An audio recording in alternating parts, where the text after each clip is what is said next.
김윤태의 한국시 산책. 봄날의 우국수심, 우린 무얼 바랄까.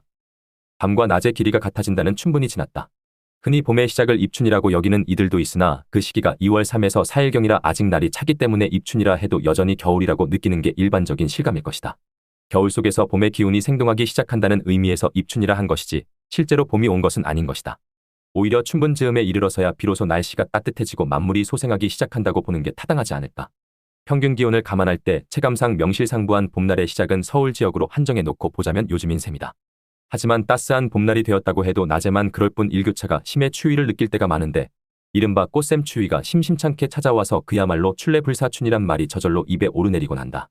올해도 서울 최저기온이 3월 20일 섭씨 1.2도, 21일 섭씨 0도를 기록하여 체감온도는 영하권으로 쌀쌀한 편이었다. 출래불사춘이란 말은 봄이 와도 봄 같지 않다라는 뜻으로 중국의 4대 미녀 중 하나인 왕소근설화와 연관이 있다. 이 말은 당나라 시인 동방규의 소근원이란 시에 나오는 구절인데 그 시는 중국의 전환시대 흉노로 시집간 궁녀 왕소근의 비극적인 생애를 노래한 작품이다. 요즘이 봄인데도 봄 같지 않았던 날씨라면 우리가 정말 실감할 수 있는 봄은 대체 언제부터일까? 아마도 봄꽃들이 피기 시작해야 완연한 봄날이 왔다고 느끼지 않을까? 개나리와 진달래가 필 무렵은 대충 서울 기준 3월 말이다. 그리고 벚꽃이 피면 마침내 본격적으로 봄날의 경치를 즐기러 사람들은 다투어 벚꽃놀이를 떠난다. 벚꽃은 대개 3월 말부터 4월 초에 피는데 서울에서 벚꽃 축제가 열리는 시기는 석촌호수에선 4월 1에서 7일이고 여의도에선 4월 4에서 9일이라고 한다. 이 즈음에 해당하는 절기는 춘분보다 15일이 지난 청명이다. 감각적으로나 심정적으로나 봄의 진짜 실감은 청명 즈음부터라 해도 크게 어긋난 건 아닐 것이다. 황하도 맑아진다는 청명날 강머리에 나가 술을 마신다. 온 나라 저무느니 봄도 오면 무엇하리.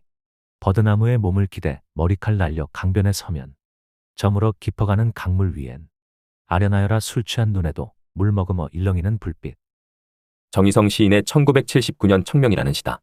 청명이란 말을 글자대로 풀이하면 맑고 밝다는 뜻이다. 그만큼 날씨가 맑고 좋아진다는 것이다. 옛부터 황하는 물이 탁하기로 유명한 강이다. 그런 강이 맑아질 정도라면 청명 무렵이 얼마나 쾌청한 봄날이라는 말이겠는가. 그런데 이런 청명한 날에 어인일인지 시의 화자는 저물어가는 나라 걱정을 하며 술을 마신다. 취기 어린 눈가에 눈물이 맺혔을까. 일렁이는 강물 따라 화자의 수심도 점점 깊어지고 있음을 이 시는 전하고 있다.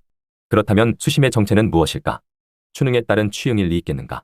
봄도 오면 무엇하리, 온 나라 저무는이라고 했다. 이 시의 발표 연도를 눈여겨보자. 1979년. 이 해에 일어난 두 개의 사건은 한국 현대사를 뒤흔든 가장 충격적인 사건이라 할 만한 것이었다. 12.6과 12.12가 그것이다. 18년간 군사독재를 이끌었던 대통령 박정희의 죽음과 새로운 군사독재의 기틀을 세운 전두환 신군부의 쿠데타. 한나라의 정세가 이 지경에 이르렀을 때는 이미 그 이전의 나라 형편이 어떠했을까 능히 짐작이 가지 않는가. 이 시가 1979년 4월에 청명 무렵에 쓴 것이라면 당시 한국 사회가 온갖 모순으로 붕괴 직전에 처해 있었음을 시인의 예민한 감각이 그걸 포착해낸 것이다. 온 나라 저무는 이는 바로 유신독재의 말기적 증상에 대한 시인의 우국충정이 스며있는 구절이라 하겠다. 봄이 왔지만 여전히 봄 같지 않은 사회정치적 현실에 대해 시인은 출래불사춘을 한탄스레 읊고 있었던 것이다. 다시 봄도 오면 무엇하리, 온 나라 저무는 이라는 시구에 주목해보자. 만국의 한탄과 애수어린 충정, 누구의 시가 떠오르나?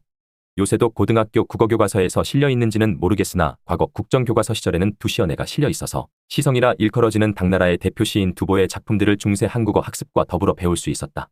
그중 한 편을 보자. 나라가 부서졌으니 산과 강만 남아있고 성 안에 봄이 오니 풀과 나무만 무성하구나. 시절을 감탄하니 꽃이 눈물을 뿌리고 이별을 슬퍼하니 새조차 마음을 놀래네. 봉화는 석 달이나 이어지니 집에서 온 소식은 만금보다 값지도다. 흰머리를 긁으니 또 짧아져서 머리카락을 다 쥐어도 비녀를 꽂지 못할 듯하구나. 두보의 오원율시 춘망이라는 작품이다. 안록산의 난으로 가족과 헤어져 홀로 지내는 시인의 애절한 심경을 노래한 이 시에서 시인의 우국충정을 읽을 수 있다. 당나라의 태평성대를 열었던 당현종이 말년에 양귀비에게 빠져서 정사를 제대로 돌보지 않아 외척과 환관들의 부패로 나라가 어지러워지자 지방의 절도사이던 안록산이 난을 일으켜 나라는 더욱 혼란해진다. 이때 안록산의 반란군에게 붙잡혀 당나라 수도 장안에 갇혀서 지은 이 시의 1에서 2행에 그려진 전쟁으로 폐허가 된 장안에 대한 묘사는 봄날의 애잔한 풍경과 더불어 저무는 나라의 운명을 잘 드러낸다. 춘망은 봄에 무엇을 바란다는 뜻이리라. 두보는 안록산의 난이 얼른 끝나 가족들과 재회하기를 바라고 또 나라가 안정되기를 희망한 것이 아니었을까. 시인 정희성 또한 유신독재의 어두운 정치 현실을 걱정하면서 봄날 강가에서 수심을 달래고 있지 않았던가. 이제 오늘 우리는 이 봄에 무엇을 바랄 것인가. 곧 총선이 다가온다. 나라의 운명을 짊어질 선량들을 다시 뽑아야 한다. 과연 누구를 뽑아야 할까? 국제적으로는 우크라이나에서 또 팔레스타인에서 전쟁이 벌어지고 있다. 그 전쟁들에 대해 우리 정부와 언론이 취하고 있는 태도는 얼마나 적절한가? 70년도 넘게 정전 상태인 이 땅에는 과연 전쟁의 위험이 없는 것일까? 물가는 치솟고 수출길은 막히고 다들 살기 힘들다. 아우성이다. 용산에 나앉은 권력은 양귀비 같은 태평성대를 꿈꾸고 있을까? 이래저래 필자의 마음도 무겁고 어두워진다. 강가에 나가 술이나 마실까? 더 칼럼니스트